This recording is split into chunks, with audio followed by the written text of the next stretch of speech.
Soomaali haddaan nahay asxaabteena saayida waan salaamo soo dhawaada dhammaantiina dad qaali ah xagaas ka arkaya waxaan idin leeyahay maanta waa maalin aad murugo nagu leh waa October 14 waa maalin xasuus naga mudan horta aniga Soomaaliga mana isku fiicnin laakiin waa علشان Soomaali isku fiicnin markaan leeyahay asxaabta si qaldan u fahmi karaan laakiin sawaan tuurtuuranaya intaad tuurtuuran karo dadka waxay sidii karaan la kisay camal saxaafi journalistan way soo martay aad aan u salaamayaa asxaabta aad qiiradooda ugu muuqato wajiyadooda waa maalin aad noo xasuus naga mudan waxaan leeyahay dadka badanaa markay intay imaadaan Soomaali markii la leeyahay si kale ayay anigoo ka faaloonaya asxaabta hadda dad waxa jira Soomaali aan leeyihiin laakiin qiiro ma ka muuqato sababta ay tahay maanta maradaana wax soo gadanaya anigoo kooxda isku filan u soo gadaya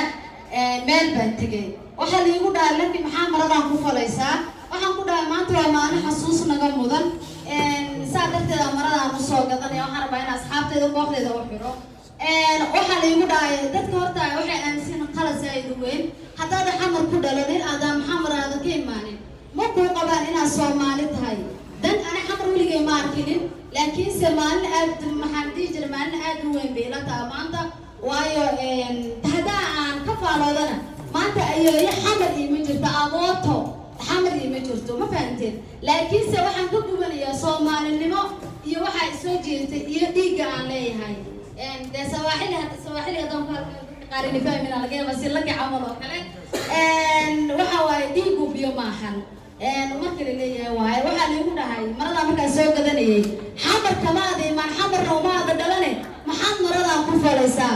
ma fiiri in aniga Soomaali ahay ma fiiri in maalintii October 14 inaan ka taqanayo ummadii naga dhimatay inaan u boran diiqayo meesha oo lagu soo bandhigayo aan tagayo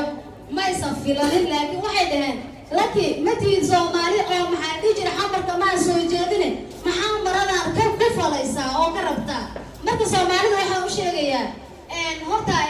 Soomaali waa la wada yahay laakiin dad baa iska saara laakiin aniga ma saarayo Soomaali baan ahay oo dhalad baan ma fahanteen laakiin waxa la yahay asxaabteeda aad u mahadsantiin waana ka naxsanaa maalintaas Soomaali aad ugu leh dad waxa jira 2 sano ama 3 sano Nairobi jooga laakiin ay ismoodeen Soomaaliyiin xamar bay ka yimaadeen dadka saas dhahay aniga xamar bay ka yimaadeen laakiin aniga noloshayda xamar ma arkin saadarteedna anu waxaan u dhahay maradaan u soo gatay waxay ina asxaabteeda ama dadkayga ama Soomaali aan la wadaago dhiiga dhiiga cashan qof dhiig laan ahay Soomaali baan ahay dan waxaan leeyahay asxaabteeda aad u mahadsantiin waxaan aad uga naxsanahay aan u burdiq dadkeeda Allah u naxariisto intii dhaawacmatan Ilaahay oo booga dhaba ayaan leeyahay asxaab Soomaali meel walba joogto waa walaalo Soomaali meel walba joogtana waa hal far hadaa kalisaantiin waa inigii ma meel kale aad ka doconaysiin laakiin anigu waxaan u haystaa Soomaali magacaas ayaan ka taaganahay waxa la farkiyo boolmo dhaqdee waxa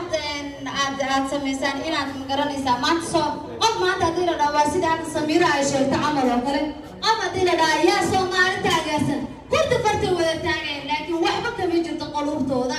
birika maan waxa leeyahay maxaa dhigi jiray Soomaali shalaa ka soo tagnay Ilaahay waxaan ku bariyaa magaaladeena Muqdisho istaana tagin laakiin waan jeclaanaa tago waxaan leeyahay